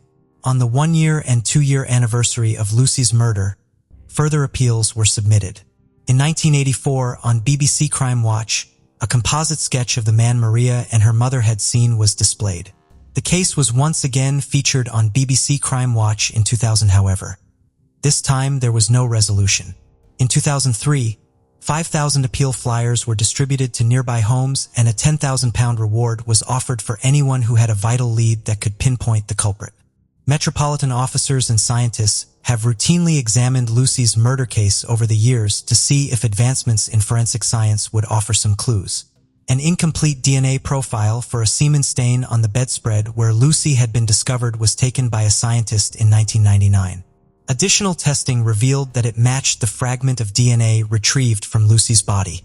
In 2003, a near-complete DNA profile of the semen stain on the bedspread was acquired using a more advanced profiling approach. The DNA profile was checked against the National DNA Database, but there were no matches. Even though the case was reopened, it could not progress any further. 12 years later, in December 2015, a man named James Warnock from Camden, Northwest London, was arrested by the police for having pornographic photographs of children. Police had no idea they had caught a killer. As a routine, Warnock offered a DNA sample that was entered into the national database. Surprisingly, his DNA was a nearly perfect match with the semen discovered on the bedspread where Lucy was discovered. The likelihood that the sample may have come from someone else was assessed to be 1 in a billion. A break in the case came when police had started to believe that Lucy's murderer was either dead or had relocated overseas. Investigators had looked into Australia and Cyprus, not knowing that the perpetrator remained in the neighborhood the entire time. On January 12, 2016, officers tracked James Warnock down and discovered him waiting for them while quietly drinking beer in his underwear. Aside from the police matching his DNA and fingerprints, they were able to confirm that the sketch created from eyewitness accounts of the culprit was startlingly close to photographs of James Warnock that had been taken at the time. James Warnock was taken into custody first for a murder investigation and then for rape. Warnock, who was 22 at the time he killed Lucy, lived with his wife, a little more than half a mile from the Yeaneys' family home, and had been working as a tiler in a nearby street. When questioned by police about the murder, Warnock claimed he liked to chat and have a laugh and had a similar appearance to John Travolta at the time of the crime. He denied raping and killing Lucy. He said to the police in many interviews that he had been seeing Lucy in secret after she drew his attention when he allegedly brought some boots into her father's shoe repair shop. He claimed Lucy had a lovely smile. He went on to tell investigators that he and Lucy happened to run into each other by coincidence in another store and struck up a conversation. According to him, they subsequently met 6 or 7 times, and their relationship quickly became intimate, and that explains why his DNA was found on the bedspread. Officers were able to quickly refute Warnock's assertions because a medical examiner and Lucy's family had revealed that she had been a virgin before being raped and killed. During the trial, despite evidence to the contrary, James Warnock insisted that he used to visit their home to have sex with Lucy, forcing Lucy's brothers, Rick and Petros, as well as her sister, Maria, to sit through his arguments. They wept and hung their heads as he told jurors of fictitious sexual encounters, saying, "It was always nice. It was not, vigorous or anything. We didn't go mad. It was very quick. It was gentle." The prosecution maintained that in the months leading up to the murder, James Warnock was allegedly stalking Lucy on the street because he had seen her and was attracted to her. However, they had never been close, and when he saw her coming home alone that day, he simply knocked on her door and saw a chance to carry out his evil deed. James Warnock, who compared himself to his favorite actor, John Travolta, saw himself as an irresistible young man who thought every woman would fall at his feet when he asked. When Lucy rejected his attempts to charm his way inside, he was probably hurt by her rejection, and so he broke down the door to get inside and pursued her up the stairs, where he eventually accomplished his horrible task.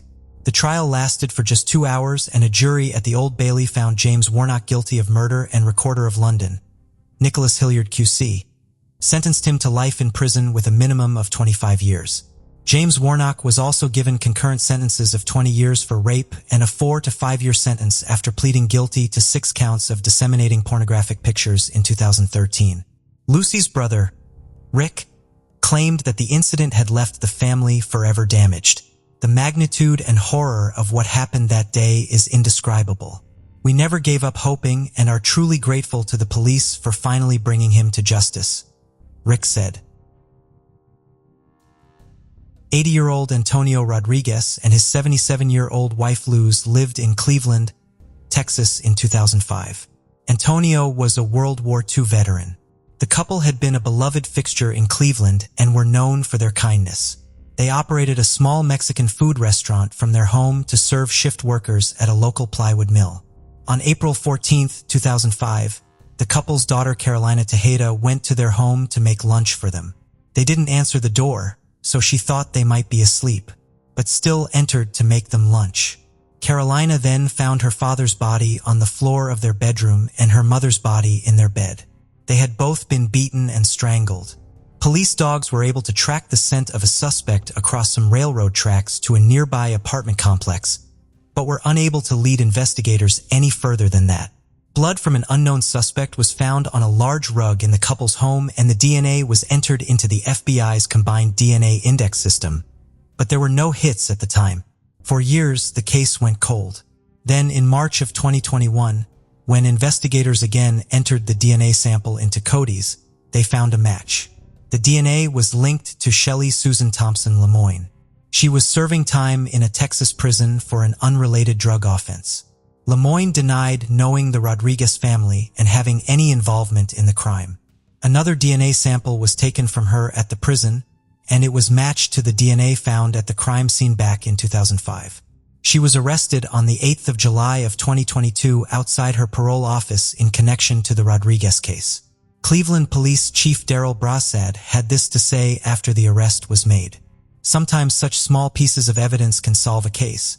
And in this case, it was that piece of carpet that was found inside the home that had a speck of blood on it. For the couple's family, it was a welcome development in the case that has continued to haunt the family. Their daughter, Carolina Tejeda, who made the horrific discovery, said, "I knew it would come. I didn't know this long, but I knew this day would come. The community has always kept our parents in their prayers, and we're just very thankful, and God is good." She also said that she believes more people could have been involved in the slaying, and that she did not know and had never seen Thompson Lemoyne. Martin Rodriguez, another one of the couple's 10 children, said that he believes the arrest is the first step in helping the family heal from the tragedy. "I have seen the hand of God at work today. Our family is extremely relieved that there is activity in our parents' case. We are grateful for the efforts of the Texas Rangers, particularly Ranger Bess, Cleveland Police Department, and the Liberty County District Attorney's Office. They have shown that they do care about what happened to our parents. They have restored our hope and faith in the justice system."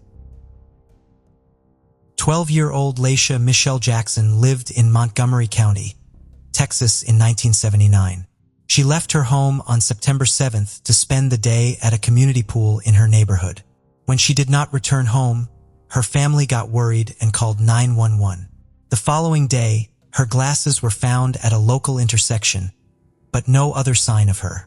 6 days later, on September 13th, 1979, an oil-filled worker found her body in a heavily wooded area near a pipeline in Montgomery County. An autopsy report revealed that she had been assaulted before her life was taken.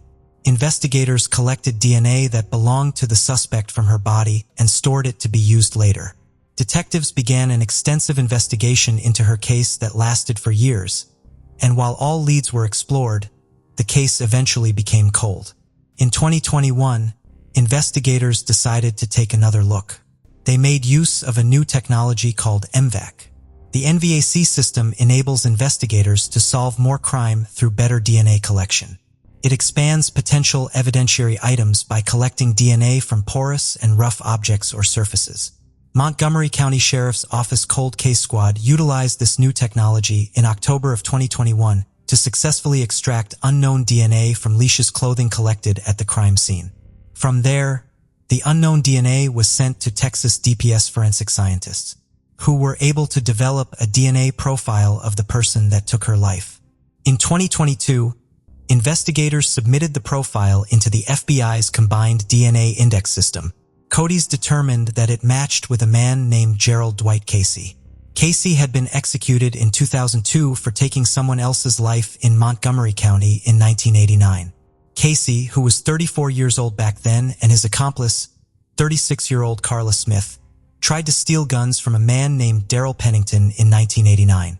When they arrived at Pennington's home, they instead found his roommate, Sonia Lynn Howell. Casey beat her with a home telephone and went on to shoot her 9 times. He then dumped her body in a wooded area. He was convicted in 1991. Before ending Howell's life, Casey had been in and out of prison for multiple convictions, including burglary and multiple drug charges. The Montgomery County Sheriff's Office has noted that this marks the oldest cold case solved by their department to date. 54-year-old Norah Sheehan lived in Cork, Ireland. She was a mother of 3. Norah was last seen when she attended a medical appointment for a dog bite at the South Infirmary Hospital on June 6, 1981. When Norah did not return home after her appointment, her family reported her missing. The National Police Service of the Republic of Ireland, or the Gardaí, as they are more commonly referred to, started searching for Norah. 6 days later, Norah's body was found by forestry workers at the viewing point in the Chippewa Woods. It's about 18 miles from where she was last seen. It was not revealed how her life was taken, but the investigators simply noted that it was violent. Despite the Gardaí investigating the case, they could not identify the person that took her life. In 2016, the Gardaí Serious Crime Review Team reopened the cold case and spent several years examining all details associated with it. In June of 2022, detectives arrested 73-year-old Noel Long at his home in Maubancork in connection to Norah's case. He was then taken to Bond and Garda Station. A short hearing was held where it seems that Long will take a guilty plea. His attorney Eddie Burke said that his client was a 73-year-old man in receipt of a state pension. Burke also requested that Long will receive all necessary medical treatment while on remand because he has severe medical issues. Detectives have not made it public what exactly led them to Noel Long, because it is still an ongoing investigation. On July 16, 1980, Jeremy Stoner was born in California. He had 3 siblings. Justin was the younger brother and Jason and Joshua were the older brothers. Their home was in Vallejo, California, a charming and picturesque community in its own right. Jeremy was a contented and lively youngster.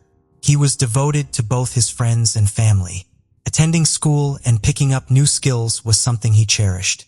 He also enjoyed watching cartoons, playing with his toys, and riding his bike. He had a huge heart and a bright smile. It was February 21st, 1987, on a Saturday morning when 6-year-old Jeremy and his 2 older brothers, aged 11 and 9 years, were playing outside close to their home. A relative was keeping an eye on Jeremy and his brothers while their parents were at work.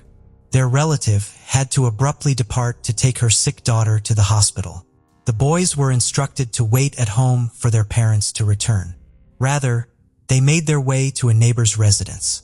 While they were there, a neighbor scolded Jeremy for spilling ketchup, and they left right after.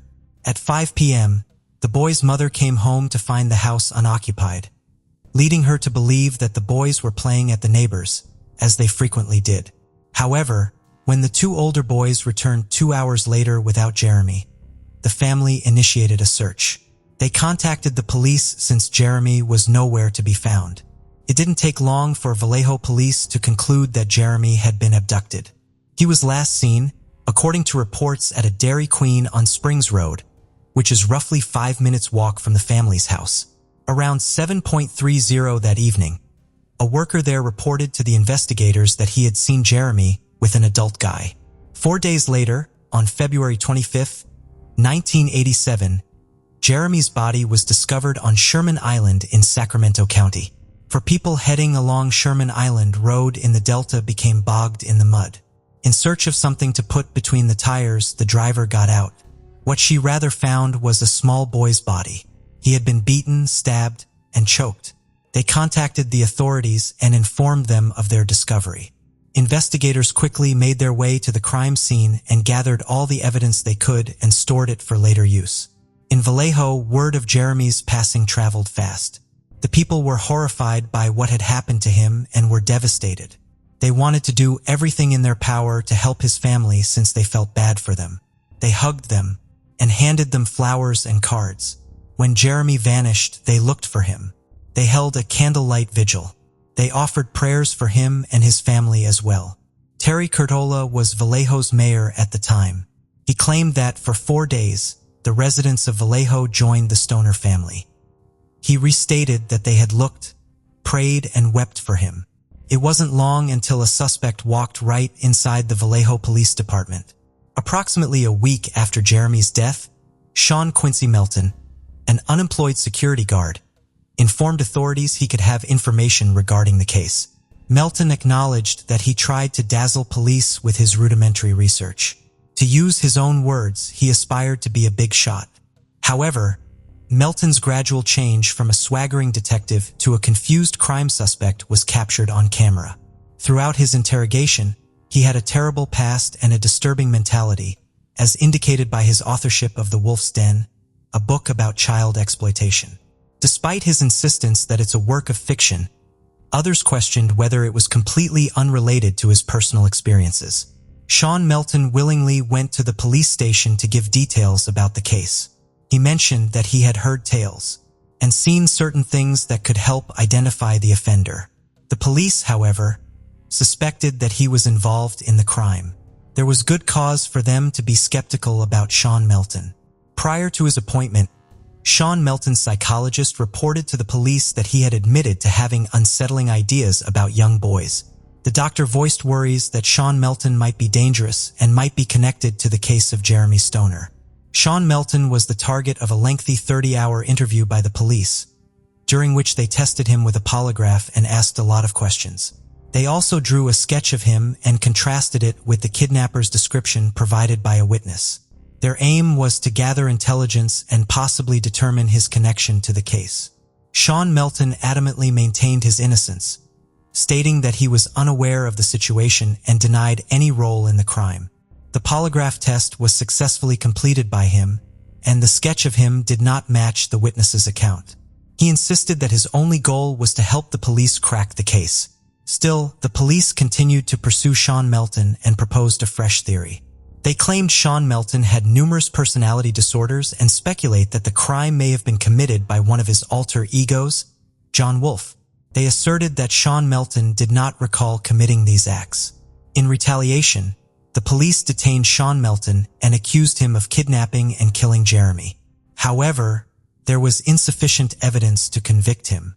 There were 2 trials, but the jury were unable to come to a unanimous decision in both cases. The judge was forced to dismiss the case as a result. Sean Melton died in 2000, but he never acknowledged having anything to do with the terrible end of Jeremy Stoner. Because there had been no development and no new leads or evidence, the Jeremy Stoner case was labeled a cold case and went unresolved for several years. However, there was a noteworthy advancement in Jeremy Stoner's situation in 2023. Thanks to cutting-edge technology, the authorities were able to obtain a fresh lead through DNA testing. Jeremy's remain samples were compared to those in a criminal database by the police via DNA testing. This development promised to throw fresh light on the enduring enigma surrounding Jeremy's terrible end. When the police discovered a match, they eventually located the offender. The name of the perpetrator is Fred Kane III. 69 years old Kane was taken into custody from his Central Point, Oregon residence. District Attorney Krishna Abrams expressed gratitude for having cold case investigators who are so committed to solving these horrifying murders, regardless of the passage of time. According to 1984 media accounts, Kane, who was 30 at the time, was allegedly accused of attacking a 17-year-old in San Bernardino County. On suspicion of attacking the teenager at knife point, Kane and his roommate were taken into custody. Kane was charged with forceful assault and weapon usage, with enhancements for 4 previous jail terms, but a jury ruled him not guilty later that year. Because the investigation is still underway, the District Attorney's Office for Solano County has stated that it will not be providing any more information. But Martinez police have probably noticed Kane's arrest. From the start, Jeremy's case and Eric's decoys were frequently brought up in the same sentence. Just 1 month before Jeremy's disappearance, on January 19, 1987, 9-year-old Eric rode his bike from his Martinez home to a relative's house. Eric rode the trip frequently and knew it well. He left his house at about 11 in the morning, knowing that once he got to his relative's house, a few blocks away, he would call just like he always did. After he failed to return home, a search was conducted. His remains were discovered not far from Martinez Junior High School. After receiving about a dozen stab wounds, he passed away from his wounds. 25-year-old Lorie House lived in Mountain View, California in 1992.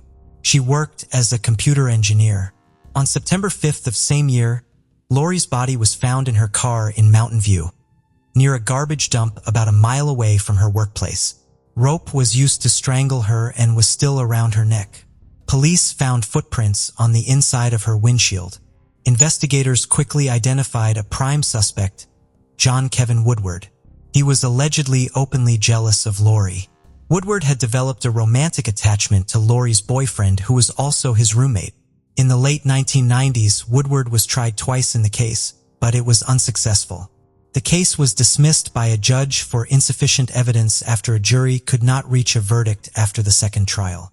Woodward's fingerprints were found located on the outside of Lorie's car, but investigators could not prove he was inside of the car. Woodward moved to the Netherlands after the trial. Later on, he would become the president and CEO of the Bay Area company, ReadyTech. It is an online training company. Investigators did not give up on Lorie's case and still followed up on leads and searched for evidence. In late 2020, investigators resubmitted all the forensic evidence they had for further analysis. Over 80 latent fingerprints that were collected at the crime scene were re-examined by the Santa Clara County Sheriff's Office Identification Unit. This resulted in even more fingerprints matching Woodward. His fingerprints were found in places only the person who took her life could have touched. John Woodward was apprehended by police at JFK Airport in New York on July 9, 2022 after arriving from Amsterdam. If convicted, Woodward faces life in prison. Deputy District Attorney Rob Baker of the Santa Clara County's DA office had this to say: "I'm thrilled that we have a second chance to seek justice for Lorie after nearly 30 years. It's so rare that new evidence is discovered decades after it is dismissed, giving us another shot at holding Mr. Woodward accountable. The arrest of Mr. Woodward is a testament to the advances in forensic science. Without those advances, we never would have been able to refile this case. The fact that police didn't start regularly collecting DNA evidence until maybe 20 to 25 years ago makes cold case investigations very challenging. For example, Lorie's purse and wallet might have had a lot of DNA on them, but testing was impossible because they were contaminated with fingerprint dust. Lorie's family issued a statement. Lorie and Houch was a beloved family member and friend to many. Although she was only 5 foot tall, she had a huge heart and her humor and spunk were endearing to all. The way Lorie lived and treated people was a stunning example of what was right in the world.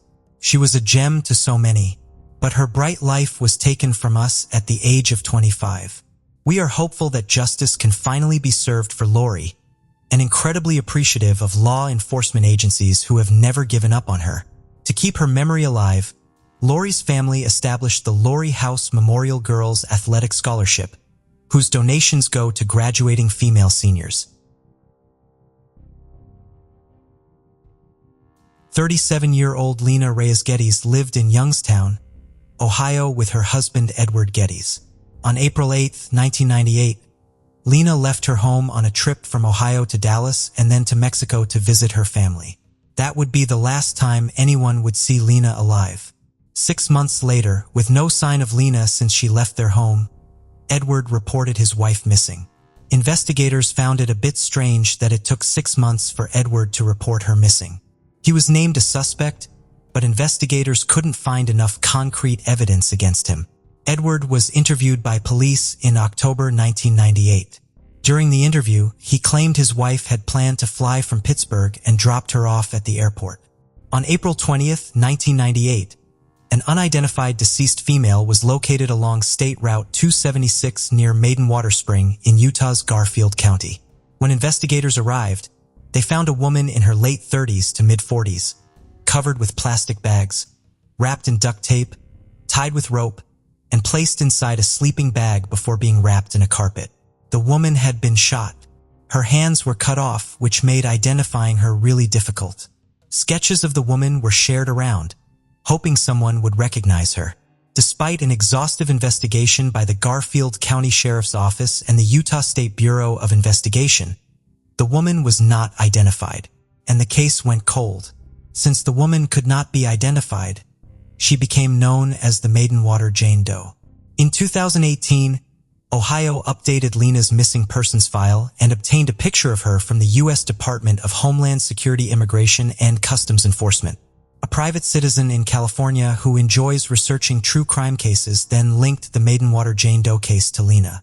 The internet sleuth noticed the mole in the right ear and told Utah authorities to call Youngstown's police about the missing case involving Lena. Lena's sister traveled from Mexico to offer DNA swabs.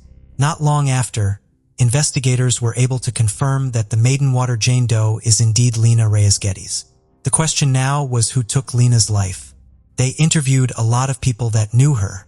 They wanted to talk to her husband Edward Gettys, but he had taken his own life back in 2001.